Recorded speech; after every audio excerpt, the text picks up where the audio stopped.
আব্বু তোমার কাছে আমি চাই না কিছু বার, আমার মায়ের কাছে দাও যেতে দাও মিনতি আমার, আমার মায়ের কাছে দাও যেতে দাও মিনতি আমার। আব্বু তোমার কাছে আমি চাই না কিছু বার, আমার মায়ের কাছে দাও যেতে দাও মিনতি আমার, আমার মায়ের কাছে দাও যেতে দাও মিনতি আমার। বলো কি কারণে দেবী কবর কি দোষ আমার, আমি কইনি ছেলে তাই বলে কি নেই বাঁচার অধিকার, আমি কইনি ছেলে তাই বলে কি নেই বাঁচার অধিকার। আব্বু তোমার কাছে আমি চাই না কিছু বার, আমার মায়ের কাছে দাও যেতে দাও মিনতি আমার, আমার মায়ের কাছে দাও যেতে দাও মিনতি আমার। ছোট্ট একটা মেয়ে যার নাম হলো কি জামিলা, সে তার আব্বাকে বলছে আব্বা তুমি আমাকে মেরো না, আমাকে ছেড়ে দাও, আমার মায়ের কাছে ফিরে যেতে দাও। কিন্তু না, সেই সাহাবা বলছে ইয়া রাসূলুল্লাহ আমি কি করেছিলাম, আমার মেয়েটা যখন কাকুতি মিনতি করেছিল তখন আমি কি করেছিলাম। কবি লিখছেন নবীর কাছে কেঁদে বলে দাহিয়া কলবে, যে ভুল আমি করেছি ক্ষমা পাবো কি আমি। নবীর কাছে কেঁদে বলে দাহিয়া কলবে, যে ভুল আমি করেছি ক্ষমা পাবো কি আমি।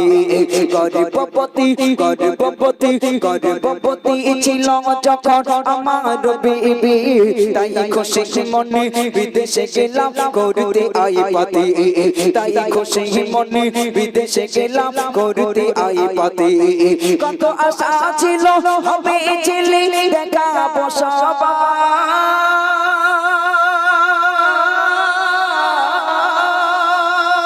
আমি দেশে ফিরে দেখিলাম আমার কন্যা, আমি দেশে ফিরে দেখিলাম আমার কন্যা। আব্বু তোমার কাছে আমি চাই না কিছু বার, আমার মায়ের কাছে দাও যেতে দাও মিনতি আমার, আমার মায়ের কাছে দাও যেতে দাও মিনতি আমার। ইয়া রাসূলুল্লাহ আমি বিয়ে করলাম, সুন্দরী বউ হলো আমার, আমার স্ত্রী যখন প্রেগনেন্ট হলো অন্তঃসত্ত্বা হলো, তাকে রেখে আমি বিদেশে চলে গেলাম কাজ করার জন্যে। কাজ করতে গেলাম বিদেশে, যাওয়ার সময় আমার স্ত্রীকে বলে গেলাম যদি আমার ছেলে হয় তাহলে সুন্দর একটা নাম রেখো, আর যদি মেয়ে হয় বাঁচিয়ে রাখার দরকার নেই, মেরে ফেলে দিও। কারণ সে যুগে কন্যা সন্তান জন্ম নিলে তাদেরকে জীবন্ত কবর দেওয়া হতো।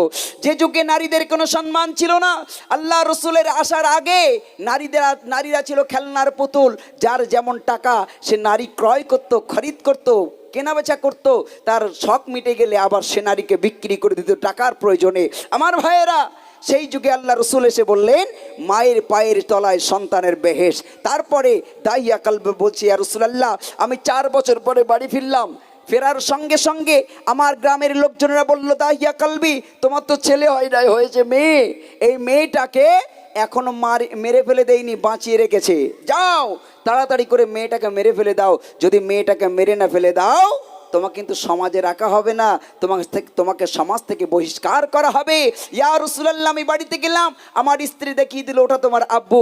আমার সেই ছোট্ট মেয়েটা জামিলা ছুটতে ছুটতে এসে আমার গলাটা জড়িয়ে ধরে গালে মুখে চুমা দিতে শুরু করলো, আর আব্বু আব্বু করে ডাকতে শুরু করলো।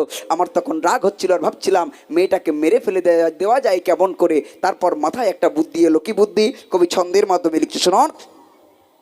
আমি কি করি ভেবে না পাই একে কেমন মারা যায়, বলি চলো সোনা আজকে তোমার মামার বাড়ি যাই। আমি কি করি ভেবে না পাই একে কেমন মারা যায়, বলি চলো সোনা আজকে তোমার মামার বাড়ি যাই।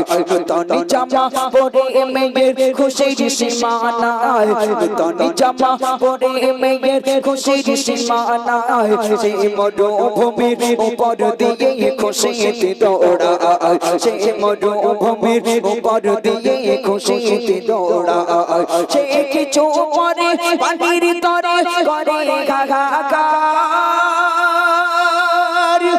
সুযোগ বুঝে ভাবলাম আমি কবর খুঁড়িবা, সেই সুযোগ বুঝে ভাবলাম আমি কবর খুঁড়িবা।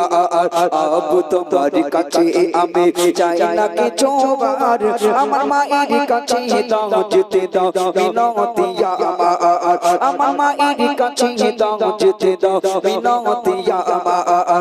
আব্বু তোমার কাছে আমি চাই না কিছু আর, আমার মায়ের কাছে দাও যেতে দাও মিনতি আমার। ইয়া রাসূলুল্লাহ, ইয়া হাবিবাল্লাহ হুজুর, মেয়েটাকে মেরে ফেলে দেওয়ার জন্য বললাম চলো মা তোমাকে মামার বাড়ি থেকে ঘুরিয়ে আনি। আমার ছোট্ট বাচ্চা মেয়ে জামিলা মামার বাড়ি যাবে শুনে কি আনন্দ, নতুন জামা পরে রেডি হয়ে গেল। হাই রে হাই, আমি বাচ্চাটাকে নিয়ে মরুভূমির উপর দিয়ে চলতে শুরু করলাম। আমার মেয়েটা অনেক দূর দৌড়ে দৌড়ে যায়, হাতছানি দিয়ে ডাক দেয় আর বলে আব্বু তাড়াতাড়ি করে এসো, আজ আমি সবাইকে ডেকে ডেকে দেখাবো, দেখ এটা আমার আব্বু, আব্বু তাড়াতাড়ি করে এসো। দৌড়াচ্ছিল, দৌড়াতে দৌড়াতে কিছু দূর যাওয়ার পরে আমার মেয়েটা বলল আব্বু আমার পানির পিপাসায় বুকটা ফেটে যায়, একটু পানি পান করাও। আমি সেই সুযোগটা কাজে লাগিয়ে বললাম মা এটা তো মরুভূমি, এখানে তো পানি পাওয়া যায় না, তবে একটু গর্ত খুঁড়লে পানি পাওয়া যেতে পারে। আমি গর্ত খুঁড়তে শুরু করলাম, বালিগুলো যখন খুঁড়ছিলাম, বালিগুলো যখন ছিটকে ছিটকে আমার গায়ে লাগছিল, আমার ছোট্ট বাচ্চা মেয়ে জামিলা আমার গা থেকে বালিগুলো ঝেড়ে ঝেড়ে ফেলে দিচ্ছিল। শুধু তাই না, আমি যখন দরদর করে ঘামছিলাম, আমার মেয়েটা আমার গা থেকে ঘামগুলো মুছে দিচ্ছিল আর বলছিল আব্বু আমি পানি খেতে চাই না, তাই বলে তোমার কষ্ট আমি সহ্য করতে পারছি না, আব্বু তুমি চলো আমি পানি খেতে চাই না, তোমার কষ্ট আমার ভালো লাগছে না, আমি দেখতে পাচ্ছি না। আমার মেয়েটা বলছিল, কিন্তু আমি তার কোনো কথায় কান্না দিয়ে গর্ত খোঁড়া কমপ্লিট করে যখন খটখটে মাটি, সেই মাটিতে দেখিয়ে বললাম যাও মা এর ভিতরে পানি পেয়ে যাবে। আমার মেয়েটা আমাকে এত বিশ্বাস করতো, এত ভালোবাসতো, আমার কথা মতো সেই গর্তের ভিতরে নেমে গেল। সঙ্গে সঙ্গে আমি কি করলাম, কবি লিখছে শোনান। পানি খুঁজতে মেয়ে যখন ওই নামে কবরে, আমি উপর থেকে বালি ঢেলে দিলাম কবরে। পানি খুঁজতে মেয়ে যখন ওই নামে কবরে, আমি উপর থেকে বালি ঢেলে দিলাম কবরে, আমি উপর থেকে বালি ঢেলে দিলাম কবরে। তার দমটি বন্ধ খাবারই আগে বললো আমারে, তার দমটি বন্ধ খাবারই আগে বললো আমারে, আব্বু বলে ডাকিব না আর কব তোমারে, আমি আব্বু বলে ডাকিব না আর কব তোমারে। আব্বু তুমি খুশি হলে দুঃখ নেই আমার,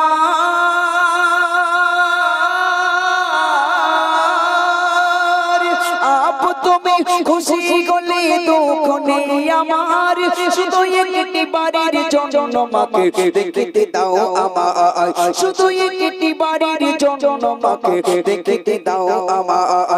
আব্বু তোমার কাছে আমি চাই না কিছু আর, আমার মায়ের কাছে দাও যেতে দাও মিনতি আমার, আমার মায়ের কাছে দাও যেতে দাও মিনতি আমার। আব্বু তোমার কাছে আমি চাই না কিছু আর, আমার মায়ের কাছে দাও যেতে দাও মিনতি আমার। ইয়া রাসূলুল্লাহ, ইয়া হাবিবাল্লাহ হুজুর, আমি যখন তার পরিপূর্ণ গলা পর্যন্ত বালি দিয়ে ঢেকে দিলাম, আমার মেয়েটা বুঝতে পারলো আমার আব্বু আমাকে মেরে ফেলে দিতে চাই। তখন আমার মেয়েটা মিনতি করে বলল আব্বু আমি তোমাকে কখনো আর আব্বু বলে ডাকবো না, আমাকে মেরো না, আমাকে ছেড়ে দাও, আমার মায়ের কাছে ফিরে যেতে দাও, আর কখনোই তোমাকে আব্বু বলে ডাকবো না। তুমি যদি আব্বু বলে ডাকলে অসন্তুষ্ট হও, তোমাকে আব্বু বলে আমি ডাকবো না, তাই বলে তুমি আমাকে মেরো না, কারণ আমার মা আমাকে বড় ভালোবাসে, আমার মায়ের কাছে ফিরে যেতে দাও। কিন্তু তার কোনো কথা না শুনে আমি যখন বালি ফেলতে শুরু করলাম, তারপরে যখন মুখটা জেগে রয়েছে, শুধুমাত্র মুখটা জেগে আছে, আমার মেয়েটা বলল মুচকি মুচকি হাসতে হাসতে বলল আমার আব্বু তুমি যদি আমাকে মেরে ফেলে দিয়ে খুশি হও, ও আব্বু 4 বছর পরে তোমাকে দেখেছি, আমি যে তোমাকে বড় ভালোবেসে ফেলেছি আব্বু, ও আমার আব্বা জান, আমাকে মেরে যদি তুমি খুশি হও, তোমার খুশির জন্য আমি হাসতে হাসতে মরতে পারি। আমার ভাইরা সঙ্গে সঙ্গে দাহিয়া কালবি বলছি ইয়া রাসূলুল্লাহ, আমি পরিপূর্ণ যখন তাকে ঢেকে দিলাম আর তার মৃত্যুর জন্য অপেক্ষা করছিলাম, কিছুক্ষণ পরে ওই মাটির ভিতর থেকে, বালির ভিতর থেকে, ওই গর্তের ভিতর থেকে একটা আওয়াজ ভেসে এলো। 3 বার আমার মেয়েটা ডেকে উঠলো, মা মা মা বলে 3 বার ডেকে উঠলো। তারপর চিরজীবনের মতো আমার মেয়েটা বিদায় নিয়ে চলে গেল। ইয়া রাসূলুল্লাহ, এ ভুলের কি ক্ষমা আছে? নবী ঝরঝর করে কাঁদছেন, দাড়ি মোবারক ভিজে গেছে, বুকটা ভিজে গেছে চোখের পানিতে। তারপর শেষ কথায় কি হয়েছিল কবি ছন্দের মাধ্যমে লিখছে শোনান। আমি কি করি গায় দয়ার নবী কেতে বলে দাগিয়া কলবে তোমায় ক্ষমা করবে কিনা জানে আল্লাহ রাব্বি তোমায় ক্ষমা করবে কিনা জানে আল্লাহ রাব্বি দয়ার নবী কেতে বলে দাগিয়া কলবে তোমায় ক্ষমা করবে কিনা জানে আল্লাহ রাব্বি তুমি ঈমানে এনে মুসলিম হয়েছো সাহাবী তবু আমার থেকে থাকবে দূরে জানাই এ আরজি তবু আমার থেকে থাকবে দূরে জানাই এ আরজি বলে সাইফুদ্দিন বিবি নারীর করো সমাদর এই নারী জাতি গলো তোমার জান্নাতের রাগাবার এই নারী জাতি গলো তোমার জান্নাতের রাগাবার আব তোমার কাছে আমি চাই না কিছু বার আমার মায়ের কাছে দাও যেতে দাও মিনতি আমার আমার মায়ের কাছে দাও যেতে দাও মিনতি আমার আব তোমার কাছে আমি চাই না কিছু বার আমার মায়ের কাছে দাও যেতে দাও মিনতি আমার আমার মায়ের কাছে দাও যেতে দাও মিনতি আমার আমার মায়ের কাছে দাও যেতে দাও মিনতি আমার